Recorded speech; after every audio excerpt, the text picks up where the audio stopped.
3 நாள்ல கருப்பு படம் 150 கோடி கிட்ட வசூல் பண்ணியிருக்கா. வாங்க ஒவ்வொரு ஏரியாலயும் இந்த படம் எவ்வளவு வசூல் பண்ணியிருக்குன்னு பார்த்துரலாம். தமிழ்நாட்டுல 3வது நாள் ரூ. 21,59,00,000 3 நாள்ல மொத்தமா ரூ. 54,05,00,000 வசூல் பண்ணியிருக்கு. கேரளால 3வது நாள் ரூ. 2,63,00,000 3 நாள்ல மொத்தமா ரூ. 7,90,00,000 வசூல் பண்ணியிருக்கு. கர்நாடகால கருப்பு படம் 3வது நாள் ரூ. 4,32,00,000 3 நாள்ல மொத்தமா ரூ. 10,00,00,000 வசூல் பண்ணியிருக்கு. ஆந்திரா, தெலுங்கானால இந்த படம் 3வது நாள் ரூ. 5,53,00,000 3 நாள்ல மொத்தமா ரூ. 13,93,00,000 வசூல் பண்ணியிருக்கு. ரெஸ்ட் ஆஃப் இந்தியால 3வது நாள் ரூ. 72,00,000 3 நாள்ல மொத்தமா ரூ. 1,70,00,000 வசூல் பண்ணியிருக்கு.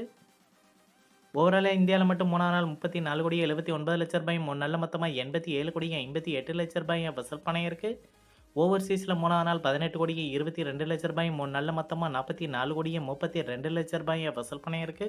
உலகம் முழுவதும் கருப்பு படம் 3வது நாள் ரூ. 53,01,00,000 3 நாள்ல மொத்தமா ரூ. 130,90,00,000 வசூல் பண்ணியிருக்கு. கருப்பு படத்த நீங்க தியேட்டர்ல பார்த்துட்டீங்களா? படம் எப்படி இருக்குன்னு கீழ கமெண்ட்ல சொல்லிடுங்க. இந்த வீடியோ உங்களுக்கு பிடிச்சிருந்தா லைக் பண்ணுங்க, ஷேர் பண்ணுங்க, கமெண்ட் பண்ணுங்க. இது போன்ற பாக்ஸ் ஆஃபீஸ் கலெக்ஷன் வீடியோக்களுக்கு இந்த சேனல சப்ஸ்கிரைப் பண்ணிக்கோங்க.